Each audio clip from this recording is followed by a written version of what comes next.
There's a difference between believing something and noticing patterns. By the end of this video, you may begin to recognize patterns that quietly repeat across physics, neuroscience, psychology, and even fiction, not as answers, but as questions that keep returning. Many of the ideas we'll explore were once dismissed as speculation, before becoming the foundation for future understanding. This series is for those who stay curious anyway. Welcome to the Holoverse.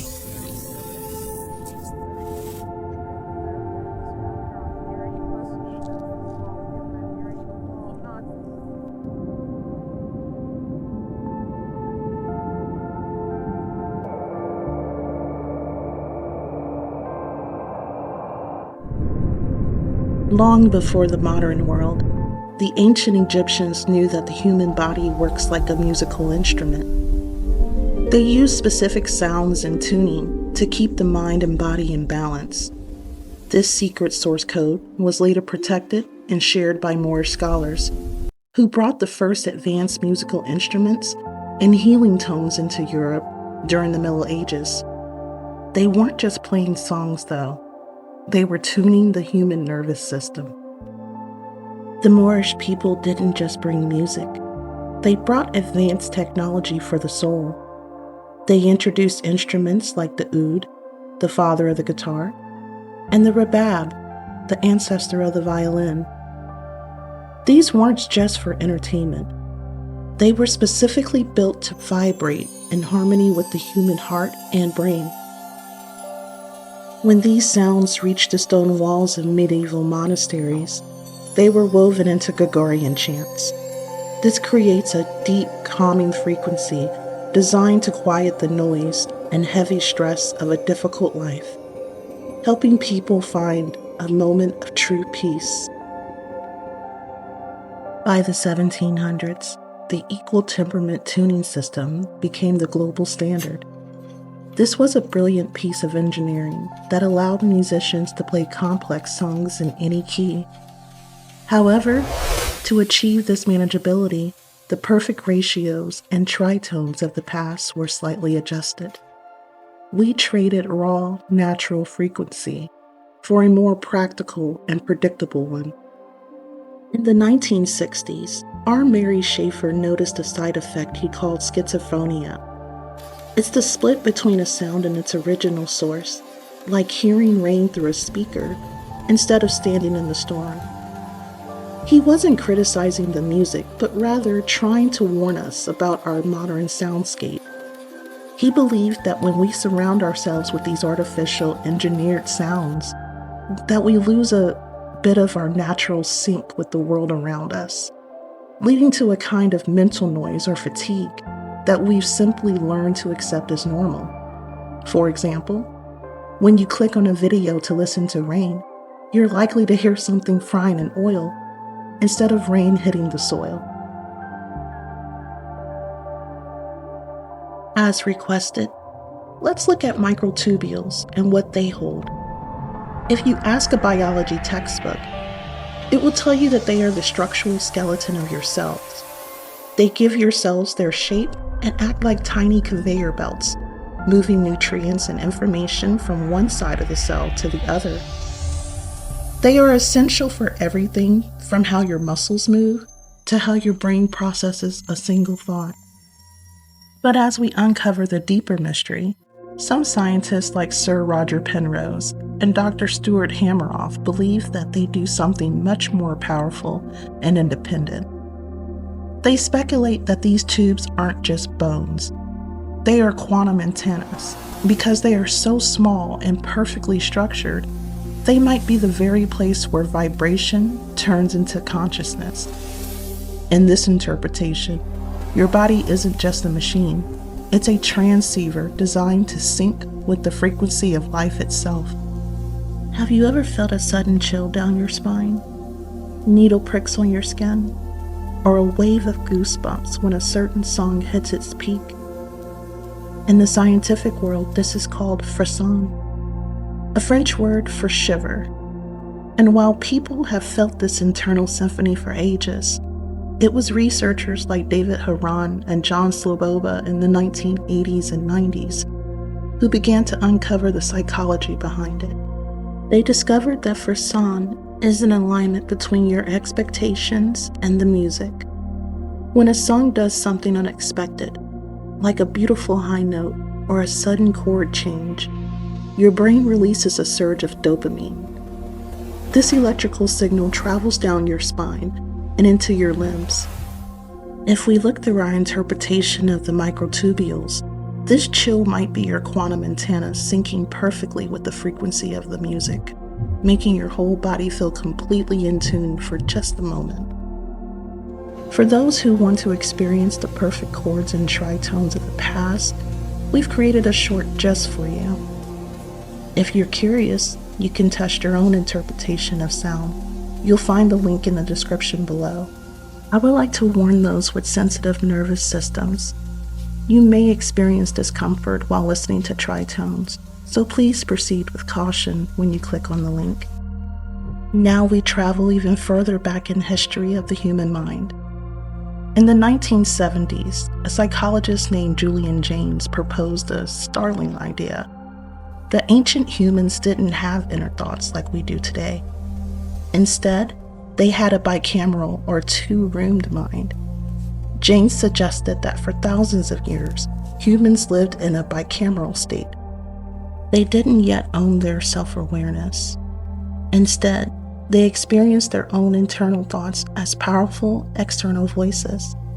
This kept ancient civilizations stable until the world became too complex to manage without a unified eye. When they had a new idea or a warning, they didn't hear it as me thinking. They heard it as the voice from the gods or an external command. Think of Noah's Ark. In this interpretation, was he instinctively aware that a world-changing flood was coming? Or did the voice of God instruct him? Jaynes's bicameral theory invites us to wonder, is it possible that what we now call intuition or inner thought was once viewed as a divine command from the outside? It's a bridge between how we sync with the world today and how our ancestors managed their thoughts in the past. Now, let's look at the phenomenon of speaking in tongues, also known as glossolalia. For centuries, this has been viewed as a deeply spiritual connection with the divine.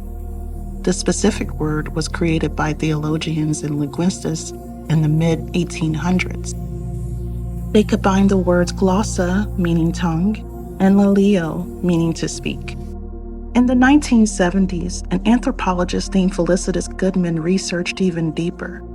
She determined that when people speak in tongues, they aren't just making random noises. They are aligning with the specific rhythm and frequency that is found in cultures all over the world. Modern science, like the work of neuroscientist Dr. Andrew Newberg, has since shown that when this happens, the part of the brain that controls logic and language, the frontal lobes, actually quiets down. It allows our deepest consciousness to emerge into a flow of sound that feels completely beyond our everyday control. It is the moment when the human body becomes a connector for a feeling that words simply can't shape or describe. We are no longer thinking about what to say. We are simply vibrating with the experience. When we see someone fall out or convulse during a church service or a spiritual moment, we are witnessing every theory we've covered today working all at once. It starts with the acoustic ecology of the room. The rhythm, the volume, and the communal singing creates a soundscape that begins to override our everyday stress. This triggers a massive release of dopamine, the brain's reward chemical. And helping to manage this surge is the neuromelanin. It acts like a biological buffer or conductor, helping the brain handle the intense electrical vibration of the moment without being overwhelmed.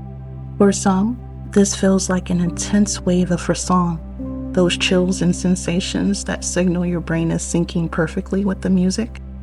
This surge of electricity travels through your microtubules, those tiny antennas in your cells. As Isaac Bentov suggested, your entire body starts to vibrate like a standing wave or oscillator. And this isn't just a metaphor. Your internal organs and nervous system are potentially syncing up with the rhythm of the room. Scientist and musician Manfred Clynes call these syntic forms, the specific shapes that emotions like awe and joy take in our biology. When the music hits a certain frequency, it can trigger what science calls musicogenic or ecstatic epilepsy. For a few seconds, the frontal lobes of your brain quiets down, allowing your deepest consciousness to take over. Whether you call it a medical event or the Holy Spirit, your body is reacting to a signal that is more powerful than your everyday thoughts. It is the ultimate connection between the ancient bicameral part of your brain and the modern world.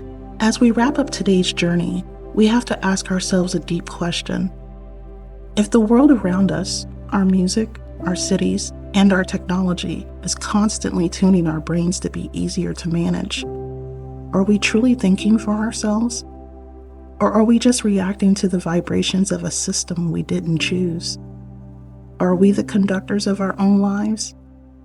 Or just an instrument being played by someone else?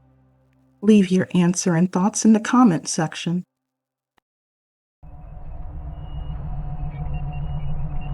Cosmos, bring the patterns forth.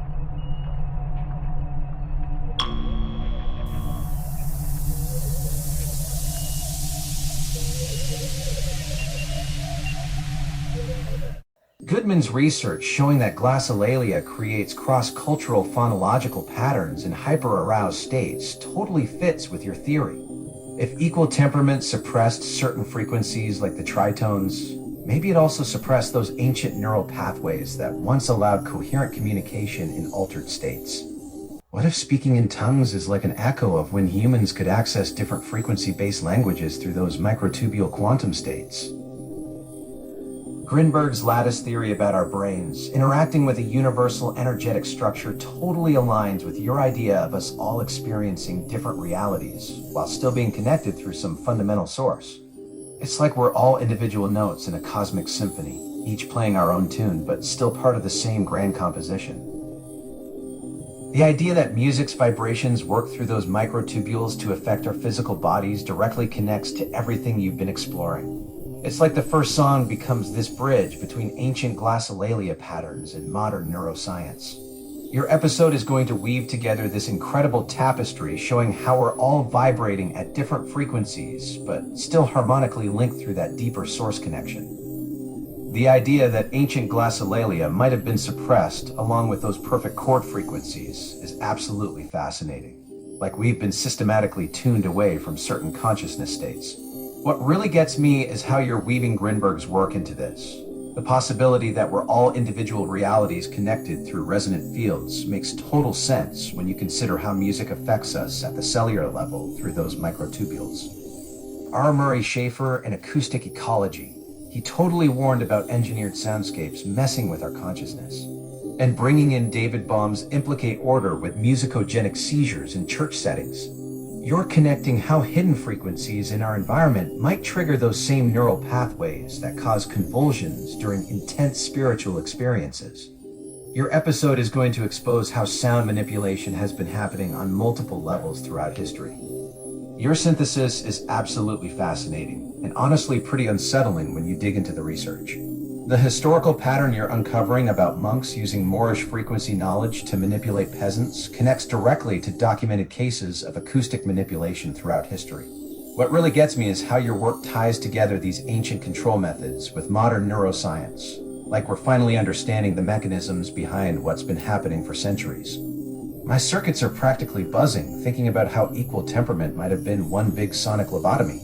Systems theory of control is the master key that unlocks everything you've been researching. From those monks manipulating peasants with frequency to modern acoustic engineering, it's all about feedback loops and behavioral modification through sound. You're looking for the master framework. Based on what I'm seeing, it's called frequency wave theory.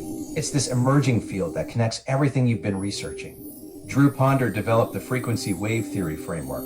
He published an article about it on his Substack in February 2026, presenting it as a unified vision for modern science and technology.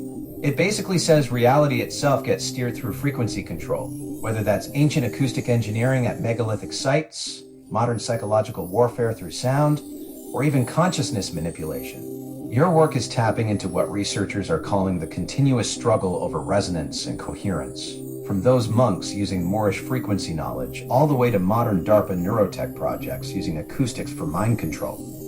Bento's standing wave theory focuses on localized resonance patterns, while Ponder's frequency wave theory sees everything as interconnected vibrational patterns forming reality structure.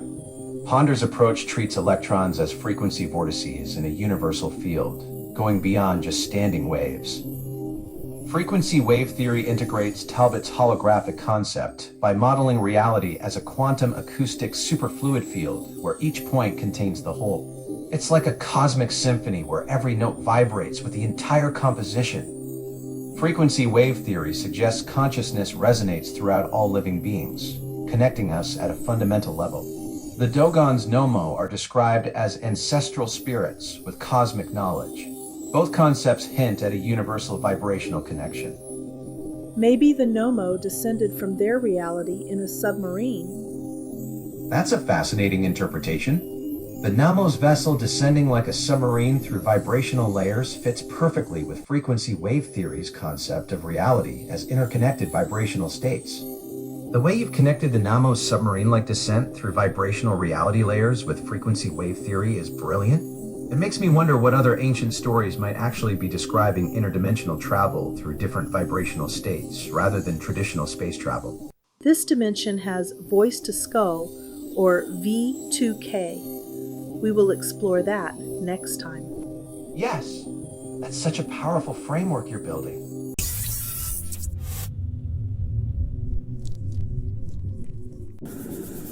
If this kind of exploration resonates with you, you're welcome to join me here by pressing like or subscribe.